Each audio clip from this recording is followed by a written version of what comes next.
Hola, bona tarda a tothom. Benvinguts a la subxarxa de coordinació digital, la segona part de la subxarxa, la sessió 3. Són les 16:45, una mica més tard de l'habitual, degut a que la primera part, la part comuna, ha parlat d'IA, amb totes aquelles experiències, Smart Teòric, entrevistes amb una persona, després amb dos, la Núria i el Rafa, després he sortit jo també, i ara estem aquí a la part de subxarxa de coordinació digital per explicar-vos coses interessants durant aquest tres quarts d'hora fins a les 7:30, com a molt. 29 de gener. Comencem. Bé, bona tarda, Brisa, que abans no t'he saludat, et saludo ara, i bon any, que no ens havíem vist. Arrenquem. Com tots sabeu, dintre d'aquest enllaç teniu el xat de la subxarxa i allà podeu saludar, que alguns ja ho esteu fent, i podeu afegir temes, preguntes que al final resoldrem. Primer de tot us volíem comunicar que dintre del departament l'àrea de cultura digital, que és així com es deia la nostra àrea, ha canviat de nom. Ara ens diem àrea de tecnologia educativa i digitalització responsable. Sota el meu nom ho hem abreujat, àrea de tecnologia educativa. Tot i això, mantindrem el nom de la xarxa territorial de cultura digital durant aquest curs. Panells. Com ja sabeu, el tema de panells, portem mesos i anys, també podem dir, des de la primera vegada que es va instal·lar un panell en un centre i de manera alegre, tot i que hi ha un detall que se'ns ha escapat, podem dir que ha arribat l'actualització a tots els panells i amb això la correcció de molts dels problemes que anau reportant per moltes vies de comunicació, per exemple, la xarxa NUS, i que hem anat recollint i que gràcies a aquestes aportacions, aquestes versions que tenim aquí davant, han millorat i s'han corregit tots aquests bugs, aquests errors de configuració que tenien aquests sistemes operatius dels panells i les vostres operacions han servit per que l'última versió fos estable. Llavors, el passat divendres 23 de gener, es van alliberar les actualitzacions, el que s'anomena OTA. A Newline es va alliberar la versió 2.2.74, des de divendres passat la tenim, i a Cinetec la versió 2025-0730, és a dir, el 30 de juliol del 2025. Tot i això, i aquí és on se'ns ha escapat, una nova versió de Newline. El fabricant va alliberar la versió 2.274, que és la que tocava, i la versió 3. I llavors hi ha hagut uns 100 panells, 105, on divendres, en marge de 2 hores, van instal·lar aquesta versió 3.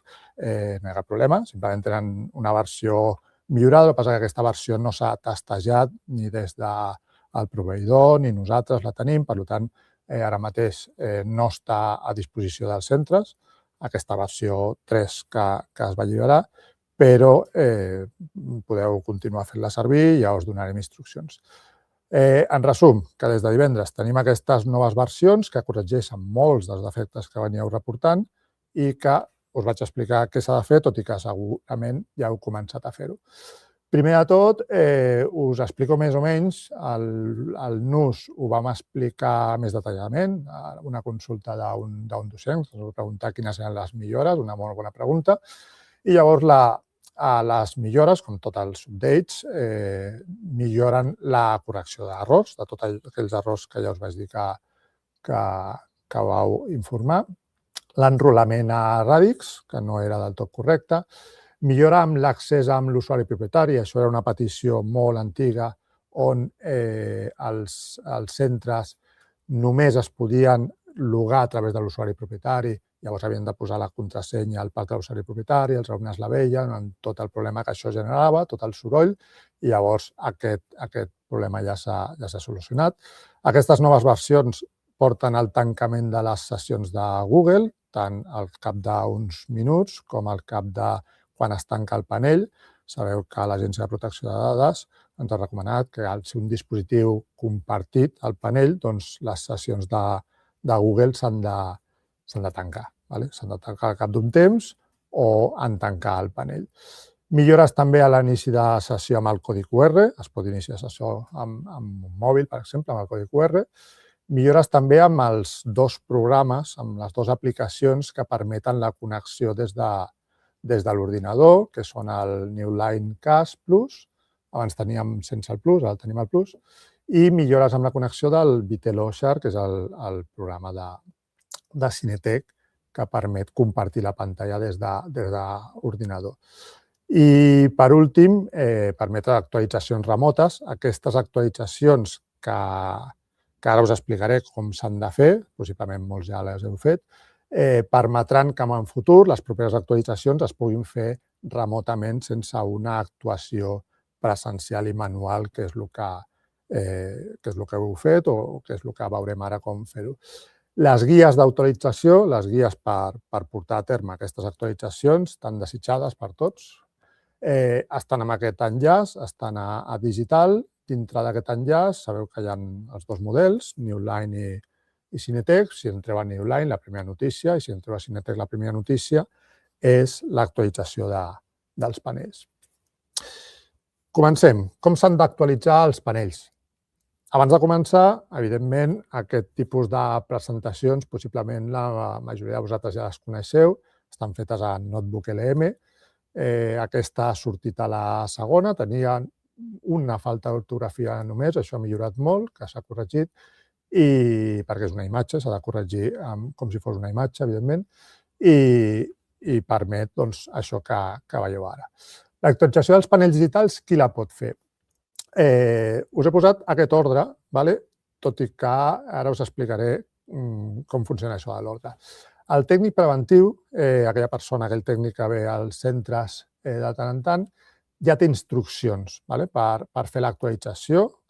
Quin és el problema? Té les instruccions, però evidentment quan ve el tècnic és possible que amb la seva visita aquell dia no pugui actualitzar tots els panells, o és possible que en aquella aula que està al panell estiguin fent una docència que no permeti que el tècnic accedeixi. Llavors, el tècnic té instruccions, pot actualitzar tots els panells, però no sé si aquesta és la fórmula que us va bé a cadascun dels centres. Si us va bé aquesta fórmula, doncs endavant, li diu al tècnic actualitzar els panells i el tècnic ja sap com fer-ho. Segona fórmula, el coordinador digital, evidentment m'ha sortit aquesta imatge, no l'he volgut ni treure, que és un coordinador digital tecnològicament amb unes pantalles aquí, ho veu tot alhora. El coordinador digital pot actualitzar tots els panells del centre amb les guies que estan a disposició vostra a digital, que després explicaré una mica millor. Ha d'entrar com a propietari i a partir d'aquí actualitzar tots els panells. És possible que alguns coordinadors, que és el que va passar divendres passat, els primers coordinadors a partir de les 10 van començar a actualitzar, i si ho vau fer a Newline van poder fer una versió encara més avançada. És a dir, vosaltres com a coordinadors podeu actualitzar tots els panells del centre si és que així ho voleu.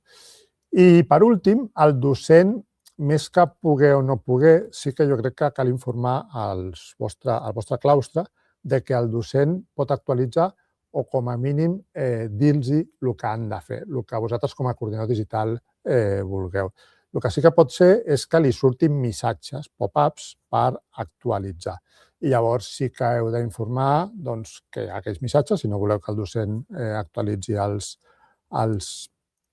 panells pel motiu que sigui. Recordeu que són 40 minuts, una hora, per tant, aquell panell, quan s'actualitza, no pots fer docència amb aquell panell, doncs res, però informar que li sortirà el missatge. L'actualització, recordeu que només es pot iniciar amb l'usuari propietari, catalogar amb l'usuari propietari, alguns panells ja per defecte sempre has de passar per l'usuari propietari, i aquestes són els tres camins per actualitzar-ho. Diguem-ne que de l'1 al 3 ho hem posat així, que seria l'ordre convenient, tot i que qui s'ho troba primer és el docent, després s'ho troba el coordinador i, per últim, el tècnic docent. I com s'actualitzen? Us he posat també aquesta presentació, una guia ràpida, Això el que he fet, per si teniu curiositat, és ficar les dues guies dintre del notebook LM, amb un prompt una mica, perquè si no li dieu una mica d'instruccions, t'ho omple potser una mica massa de lletres i imatges, i dir-li que m'expliqués amb dreta i esquerra com s'actualitzen els dos panells. Cinetec, anem a parar a la versió del 2025, és una actualització bastant automàtica, perquè surt el pop-up. New Line necessites ficar-te una mica més dintre de la configuració. I segons posa aquí, al reinici surt alguns missatges en xinès. Llavors, important, sempre començar d'usuari propietari. El temps estimat, posem-li una hora, és a dir, si s'està fent dintre d'horari docent, doncs aquella hora de docència no es podrà fer classe perquè el panell s'està actualitzant. Importantíssim que el panell no es quedi, és a dir, no apagueu el panell fins que no s'acabi l'actualització. Diguem-ne que quan s'actualitzen els sistemes operatius, un punt crític és que se'n vagi la llum, s'apagui el dispositiu. Llavors, intenteu que no se'n vagin les llums, doncs si és a mitja tarda, quan el centre està a punt de tancar, i si hi hagués algun problema, perquè ha saltat la llum de tot l'edifici per qüestions que sigui, doncs el que heu de fer és obrir una incidència a Atom per si és que el panell no comencés, no reaccionés. I l'última cosa que hem de tenir present és que, evidentment, hem de tenir connexió a internet per poder descarregar la gota. D'aquesta manera, a través de les guies, podeu mirar ben bé com fer-ho i ja veureu que permet també descarregar la gota i anar descarregant en segon pla i llavors tornar al cap d'una estona per instal·lar-lo. Qualsevol dubte, podeu fer servir el NUS per veure alguna persona ja ha dit que ha actualitzat el panell i ha tingut algun dubte, i si per lo que fos ho feu vosaltres i el panell no arrenqués, doncs missatge d'incidència a SAU, a Atom, i allà llavors tindran solució. I en el cas, evidentment, que no ho vulgueu fer vosaltres, tècnic preventiu, i us actualitzarà tots els panells amb les seves hores. Teníem ganes que arribés, ha arribat el moment i esperem que d'aquí poc estiguin tots els panells de tots els centres de Catalunya actualitzats. Llavors, a partir d'aquí, els errors seran comuns a tots, perquè tothom tindrà la mateixa versió, que era un dels problemes que hi havia ara, que sempre us preguntava quina versió teniu per saber com reaccionar als vostres problemes. Continuem. Intel·ligència artificial, però com hem parlat hora i quart al principi d'intel·ligència artificial, doncs hem vist que ja n'hi havia prou, però sí que la sessió del novembre, la segona sessió, vaig fer servir un navegador agèntic per fer els deures. Vaig posar-me amb el cas d'un alumne que arribava a casa, havia de fer uns deures amb Moodle o amb Classroom, obria el navegador agèntic i aquell navegador feia els deures. He rebut alguns missatges preguntant si era veritat el que havia fet o si havia fet alguna trampa o com havia fet això. Si esteu interessats, més endavant podem fer una sessió més àmplia. Simplement explicar-vos avui que tot el que vaig explicar era cert, és real. Aquest Nadal ha avançat molt la IA i els navegadors agèntics. Un navegador agèntic és un navegador, com posa aquí, que no només mostra pàgines, sinó que pren decisions i actua per l'usuari. És a dir, en aquell moment l'usuari li va preguntar, li va dir fes-me els deures, i llavors el navegador va prendre el control d'aquella pàgina i va fer allò que l'usuari li va demanar.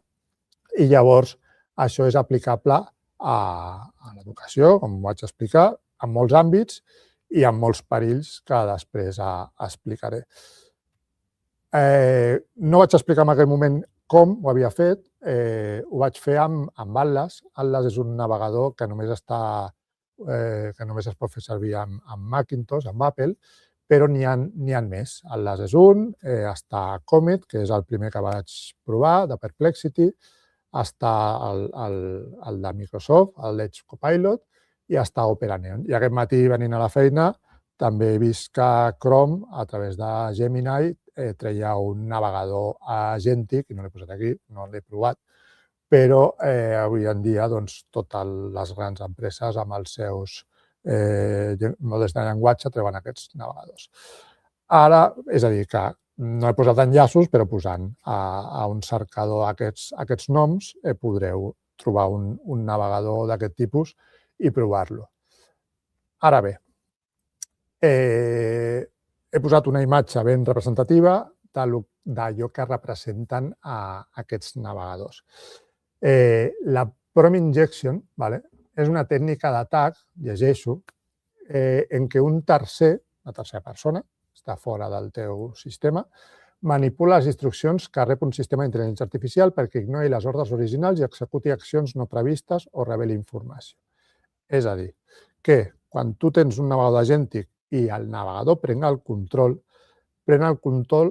per lo bo i per lo dolent. És a dir, pot ser que en aquella pàgina, si és una pàgina, diguem-ne, no oficial, hi hagi un missatge ocult, pot ser un missatge de text blanc amb... Entenc que el tens allò aquí al departament ja.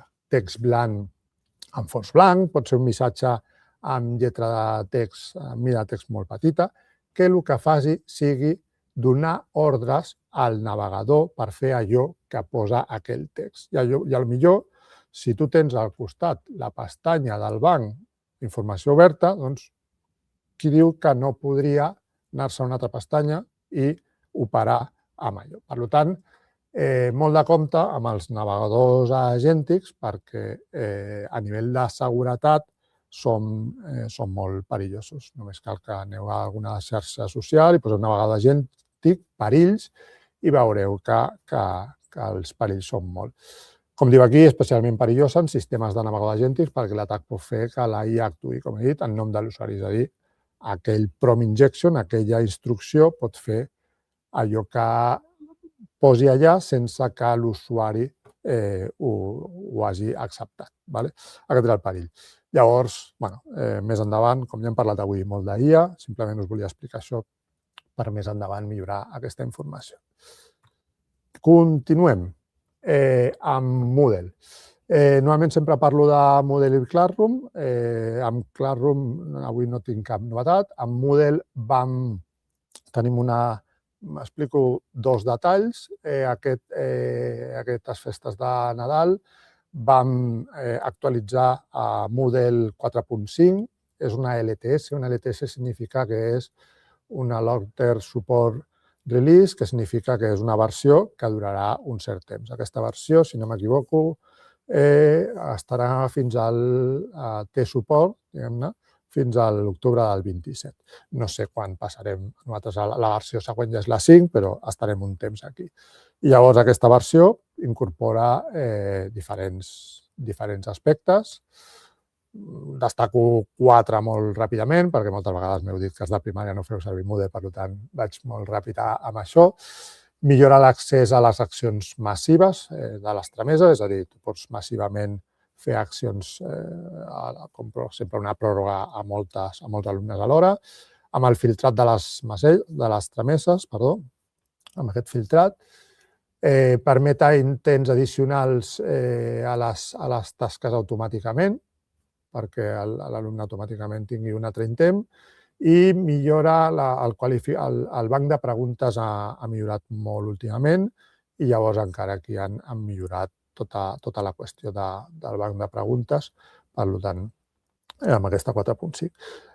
Sempre us ho dic, si teniu qualsevol problema amb aquest entorn virtual d'aprenentatge, podeu passar-vos per NUS, però sobretot hi ha un fòrum a Moodle Agora que allà us respondran a qualsevol dubte que tingueu. I la segona cosa que volia explicar-vos sobre Moodle, serveix en general, però aplicat a aquest entorn virtual d'aprenentatge, és com generar un un qüestionari amb intel·ligència artificial. Una de les eines més potents de Moodle, d'aquest entorn virtual, són els qüestionaris, però un qüestionari ben fet, amb les seves respostes, amb les seves retroaccions, que tot sigui correcte, amb la seva puntuació, són moltíssimes hores. Llavors, la IA ens ajuda. Llavors, a través de Gemini, amb el compte Istec, podeu posar-li un prompt. Tot això veureu que després està detallat al nus per copiar i enganxar. Us convido simplement a copiar i enganxar i veureu que és molt fàcil. Llavors hi ha un prompt, sabeu que els prompts, si es fan bé, doncs la resposta és millor. Llavors aquest prompt comença com han de començar els prompts, que és actua com a. Normalment, quan demanes un prompt potent, sempre comença actua com a. Actua com a expert desenvolupador de Moodle i pedagog. Té les dues coses. Llavors aquest prompt diu, vull crear un banc de preguntes i necessito que generis una eina HTML autònoma per descarregar un arxiu XML i llavors hi ha una primera part on s'ha d'editar això. Aquí jo hauria de posar el tema, per exemple, meteorologia, el nivell, per exemple, tercer d'ESO, el número de preguntes, per exemple, 10, i el tipus de preguntes. Aquests són els tipus de pregunta que accepta l'arxiu XML que després ens descarreguem. La idea és posar un prompt, tenir un resultat, descarregar, pujar a Moodle i obtenir dintre del banc de preguntes el qüestionari. Això veureu que són menys de 5 minuts. Llavors, a partir d'aquí, el prompt aquest és el que veieu i més o menys el doble. Ara us enviaré l'enllaç en ús. I a partir d'aquí, a partir del número 2, no s'ha de tocar res. Són qüestions tècniques per saber allò que ha de fer Gemini. Llavors, ara, a la part de la dreta de la pantalla, ens anem al compte de Gemini, al compte d'Istec, a la part de Gemini, i el més important, a part d'enganxar el prompt, evidentment, és posar-li l'opció de Canvas. Una vegada li posem l'opció de Canvas, em crea dues pantalles. A la dreta, a l'esquerra, sortirà el prompt i a la dreta sortirà el resultat, el canvas, el llençol. Això és molt interessant també per simulacions, un altre dia entrarem. Us convido a provar aquest canvas amb aquesta idea o qualsevol altra. Llavors, què apareix? Doncs amb les opcions que he fet m'apareix aquesta pantalla que teniu aquí, que és a l'esquerra el prompt que li he posat i el seu resultat. Llavors, m'apareix a la dreta el resultat, és a dir, tema meteorologia, tercer d'ESO. Si clico a descarregar l'XML de Moodle, em descarregaré un arxiu, extensió XML, i aquest arxiu és el que penjaré a Moodle. Llavors, la primera pregunta, jo només li he dit que parlés de meteorologia de tercer d'ESO. La primera pregunta ja és espectacular, perquè diu en quina capa de l'atmosfera tenen lloc la majoria de fenòmens meteorològics. Núvols, pluja. Jo no he dit res, no he dit ni la pregunta, simplement meteorologia de tercer d'ESO. I em diu troposfera, estratosfera, mesosfera i exosfera, 4 capes de l'atmosfera, on la correcta és la primera, troposfera, però és que, a més, em diu la retroacció. O sigui que això és lo potent dels qüestionaris de Moodle. La troposfera, quan l'alumne contesti, dirà molt bé, és la capa en contacte amb la superfície terrestre. Espectacular. La segona, estratosfera, incorrecta. No sé si ho llegiu o no. Aquí trobem la capa d'ozó, però no els fenòmens meteorològics comuns. És a dir, li està dient que no i li està dient el per què que no. Llavors, tot això que s'ha explicat al principi, dels deures, del treball a classe, evidentment, potser no serveix per puntuar, però sí per l'aprenentatge, perquè podeu fer un qüestionari que l'alumne el faci tantes vegades com vulgui fins que tregui un 10, per exemple, però li està explicant com a retroacció el per què no és correcta aquella resposta que ha fet.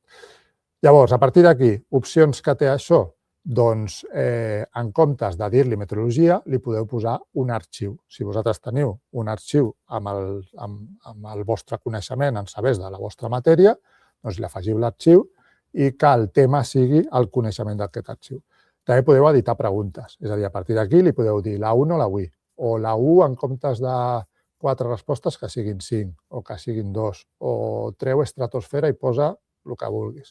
Podeu editar les respostes, podeu editar les reaccions. És a dir, molt potent, trigo més en explicar-ho, la veritat que en fer-ho, que és copiar, enganxar, resultat, baixar a l'XML, posar-ho a Moodle, pujar i tens el qüestionari fet. Bé, faltaria fer el qüestionari. Aquí teniu l'enllaç de l'entrada a Moodle. Ordinadors. I aquesta part ja li deixo al Xavi perquè entri ell. I he anat molt ràpid, perdona, Brisa.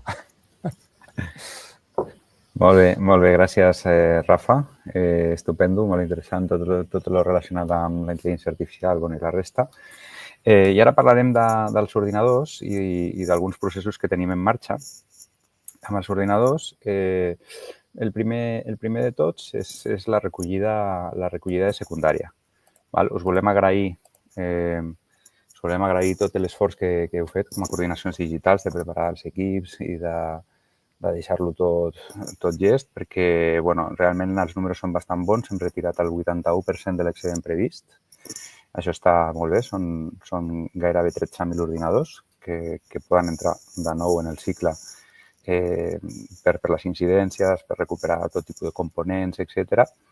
I també ens ha servit per ordenar una mica alguns ordinadors que estaven en un estat bàsicament que no estaven en l'estat adequat. Per exemple, han aflorat molts robatoris i pèrdues no notificades. Aquest 19% que veieu que no s'ha pogut recollir, hi ha moltes casuístiques, però bàsicament és ordinadors que s'han robat i no s'han notificat o pèrdues. I clar, quan ara hem fet números, han faltat ordinadors en alguns centres. Després, també algunes incidències no notificades. En aquells centres que tenien excedents, quan s'espaiava un ordinador, aquell ordinador no necessitava, tenien ordinadors de recanvi, per dir-ho d'alguna manera, li donaven a l'alumne o al docent l'ordinador de recanvi i l'altre es quedava allà, sense notificar.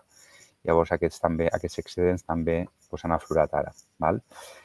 Alguns centres, per diverses raons, no han retornat tot l'excedent. Llavors, és important que aquests centres, com se'ls va dir en el seu moment, justifiquin, i a més amb compromís de retorn al final de curs via Evalisa. Bàsicament són centres que no estaven conformes en tornar l'ordinador ara a mig curs. Ja l'havien donat a l'alumne, etc. Llavors, Evalisa i important. S'ha aprofitat aquesta recollida, ja que els tècnics anaven al centre i un procés paral·lel per lliurar més de 3.000 ordinadors per resoldre incidències. Això segurament heu notat una millora substancial des del principi de curs, que la cosa anava una mica lenta. Ara ja tenim resoltes el 95% de les incidències fins al 14 d'octubre i el 42% a partir del 15 d'octubre. Han d'anar bastant ràpid ara les incidències. Per què? Perquè hem recuperat ordinadors, com us hem comentat, aquesta recollida de secundària. Tenim més ordinadors disponibles i, a més, ha fet una compra extra, una compra parcial, per accelerar encara més tota aquesta substitució.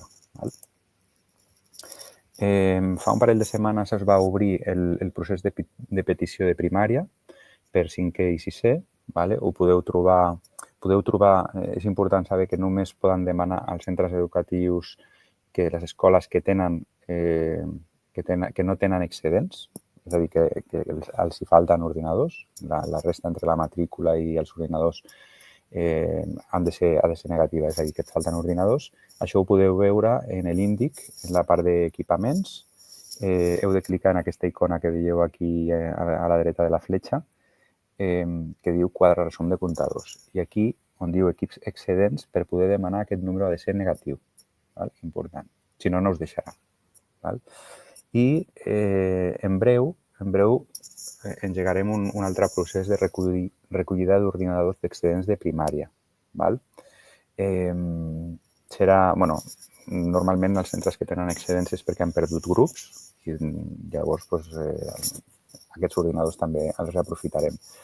El procés serà molt similar al de secundària i aviat les escoles i instituts escolars rebran aquest comunicat. A les instituts escolars ja s'ha fet, a les escoles rebran un comunicat.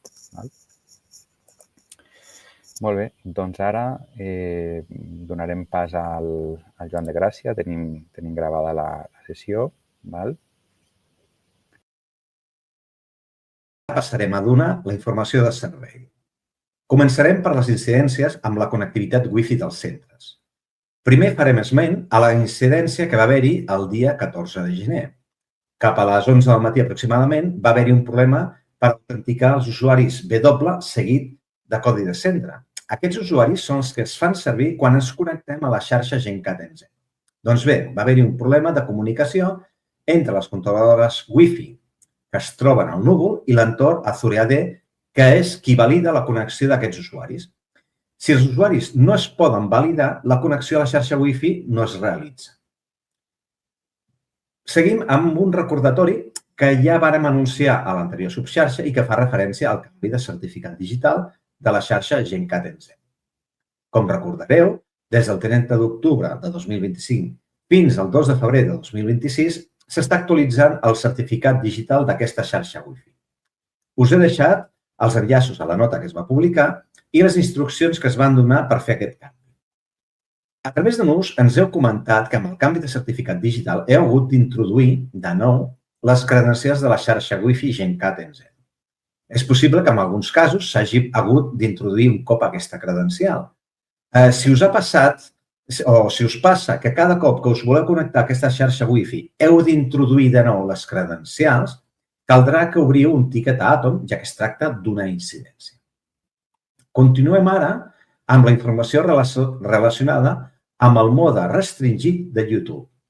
Ens heu anat reportant que determinats vídeos no es poden veure des de la connexió de centre o des de la xarxa del centre. Recordeu primer que des de febrer de 2023 està activat el mode restringit de YouTube. Fins ara, si un vídeo no es podia veure, degut al mode restringit, s'iniciava sessió amb el compte Xtech, per exemple, i aquest vídeo ja es podia veure. Què ha passat? Doncs que des del mes d'agost de 2025, YouTube aplica un filtre que utilitza intel·ligència artificial i que ajuda a classificar els vídeos només si es té aquest mode restringit activat. Això pot donar falsos positius, per la qual cosa un vídeo amb contingut lícit pot arribar a no veure's. L'única forma de visualitzar aquest vídeo és traient el mode restringit. Aquí us he deixat una captura de pantalla amb el missatge que es mostra. Aquest vídeo no està disponible amb el mode restringit activat.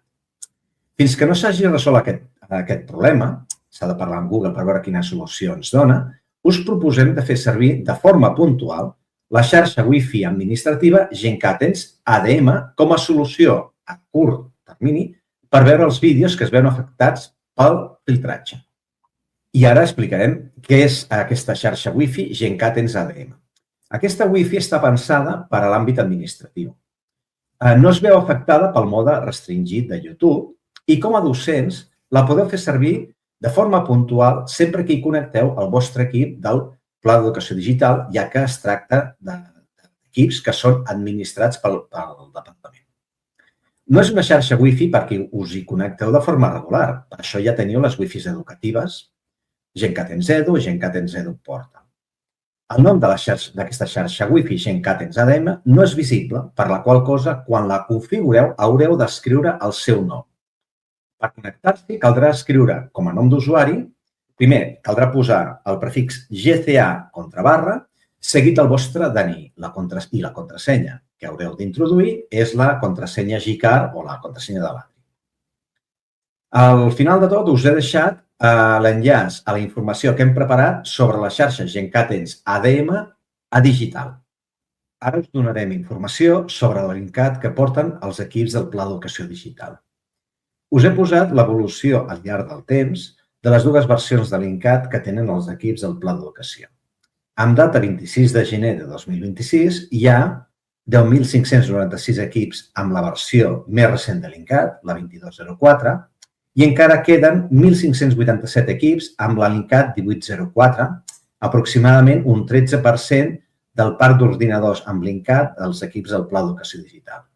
Només recordar que el suport de la l'ENCAT 1804 ja va finalitzar al maig del 2023, per la qual cosa el programari no s'actualitza. Si encara teniu equips amb l'ENCAT 1804, podeu demanar al preventiu que el remaquetin amb la versió 2204 de l'ENCAT.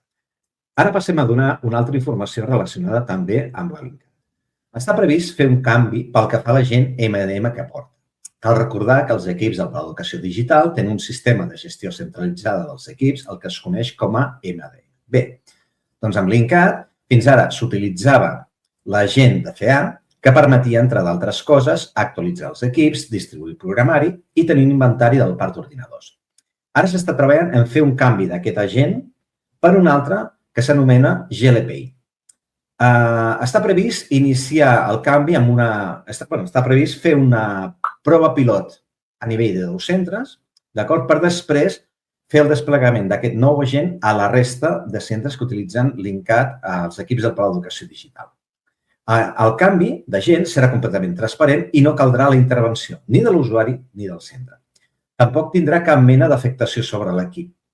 Quan es faci el desplegament del nou agent, al menú Eines del sistema, aquí baix teniu una captura de pantalla, hi veureu una aplicació anomenada Informació de l'agent GLPI, que permetrà veure si aquest agent està en funcionament o no. Ja donarem més informació quan tinguem el calendari amb les dates finals de desplegament. I ara recollim les intervencions que heu fet en ús en relació a l'equipament Maker, en concret de la impressora Bambolab model PUS i el problema que us heu trobat a l'hora de connectar-la a la xarxa Wi-Fi GenCat ENS EduLab. Recordar que aquesta xarxa és la que s'ha de fer servir per connectar aquests dispositius, que es tracta d'una xarxa oculta i que heu d'obrir una petició a Atom per tal d'autoritzar que aquest dispositiu es pugui connectar a la xarxa. Recollim la intervenció que ens va fer l'Antonio Romero en ús i que molt amablement ens va compartir 3 guies sobre aquest model d'impressora 3D. També hem recollit la infografia que ens va compartir David Paredes i que recull la forma de connectar, la manera de connectar aquesta impressora a la xarxa GenCat ENS EduLab. Al final de la diapositiva teniu un enllaç a digital amb tota la informació sobre la xarxa GenCat ENS EduLab. En aquesta diapositiva s'ha recollit una altra intervenció que ha fet l'Antonio Romero en ús, en la qual ens comparteix un nou tutorial que ha fet sobre la impressora Bambolab model P2S, compte que és diferent del model anterior que hem presentat, i la seva connexió a la xarxa GenCat ENS EduLab. A la part dreta de la pantalla us he deixat una infografia que he generat a partir del manual de l'Antonio.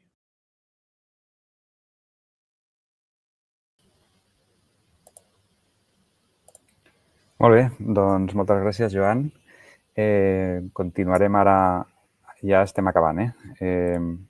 Només comentar-vos en l'altra subxarxa de les comissions digitals. Avui el tema ha sigut la protecció de dades als centres. Hem refrescat moltíssima informació, hem donat informació de nova amb la nova delegada de protecció de dades i és força interessant i us recomanem que li doneu un cop d'ull perquè val la pena. Ràpidament, moltes gràcies a tots els participants de la xarxa docent NUS, especialment als participants destacats, al José, al Miguel Ángel, a Cristina, al Marc, a l'Amat, al Juanjo, al Sergi, a l'Enric, al Robert, a l'Antonio, al Joan Carles i al Marc. Moltíssimes gràcies. Ja sabeu que teniu aquí els enllaços per connectar-vos a la xarxa. Sou molt benvinguts si encara no heu entrat. I ja està obert el formulari d'assistència i valoració. El podeu trobar a sota del vídeo que esteu veient. I aquí el teniu, el botó. I, a nivell de preguntes, avui hi havia una pregunta i ja s'ha respost directament. Així que finalitzarem aquí la sessió. Us emplacem a la sessió 4, el 12 de març. I res més, donar-vos les gràcies per tot l'esforç que feu com a coordinacions digitals. I res més, que passeu bona tarda. Ens despedim també de la Brisa. Moltes gràcies per la sessió. I res més, que vagi bé.